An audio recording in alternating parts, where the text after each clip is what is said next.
Mccready was born in Pensacola, Florida, but his family moved to Seattle shortly after his birth.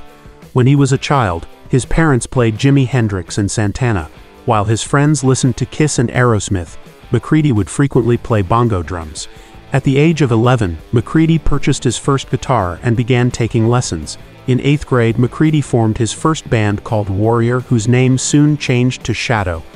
Originally a cover band playing during free periods at Roosevelt High School, the band eventually began writing original material and recording demo tapes. After high school, Mccready worked at a pizza restaurant where he befriended musician Pete Droge. In 1986, Shadow relocated to Los Angeles and attempted to cut a record deal. In 1988, Shadow returned to Seattle and split up soon afterwards. Mccready lost interest in playing guitar for some time, stating that he was so depressed about life. Enrolled in a local community college and spent his nights working at a video store. He credits a friend named Russ Riedner for getting him out of my college mode and back into playing guitar. Mccready was inspired to pick up his guitar again after attending a Stevie Ray Vaughan concert at the Gorge Amphitheater in George Washington. Mccready gradually went back to playing guitar and finally joined another band called Love Chili. A childhood friend, Stone Gossard, went to one of the band's shows and appreciated Mccready's work after hearing him perform Stevie Ray Vaughan's "Couldn't Stand the Weather." Gossard had known Mccready before high school, when the two would trade rock band pictures with each other. After the demise of Gossard's band Mother Love Bone, he asked Mccready if he wanted to play music together with him. After practicing with Gossard for a few months, Mccready encouraged Gossard to reconnect with his fellow Mother Love Bone alum Jeff Ament.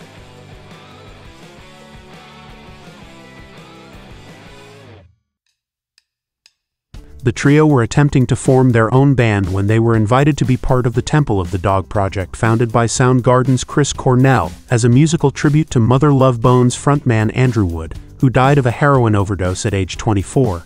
Cornell had been Wood's roommate. The band's lineup was completed by the addition of Soundgarden drummer Matt Cameron. The band started rehearsing songs that Cornell had written on tour prior to Wood's death, as well as reworking some existing material from demos written by Gossard and Ament.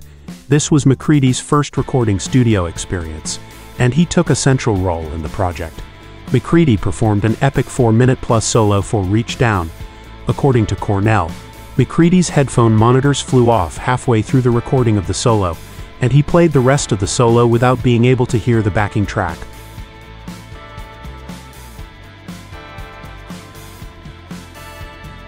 Pearl Jam was formed in 1990 by Ament, Gossard, and Mccready, who then recruited Vedder and drummer Dave Crewson. The band originally took the name Mookie Blaylock, but was forced to change it when the band signed to Epic Records in 1991.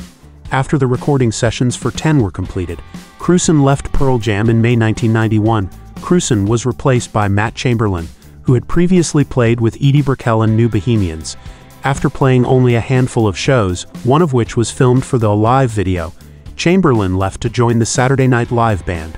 As his replacement, Chamberlain suggested Dave Abruzzese, who joined the group and played the rest of Pearl Jam's live shows supporting the 10 album. In 2000, the band released its 6th studio album, Binaural, and initiated a successful and ongoing series of official bootlegs. The band released 72 such live albums in 2000 and 2001, and set a record for most albums to debut in the Billboard 200 at the same time. Grievance received a Grammy nomination for Best Hard Rock Performance. The band released its 7th studio album, Riot Act, in 2002. Pearl Jam's contribution to the 2003 film Big Fish, Man of the Hour, was nominated for a Golden Globe Award in 2004. The band's 8th studio album, the eponymous Pearl Jam, was released in 2006. The band followed it with Backspacer, Lightning Bolt, and Gigaton.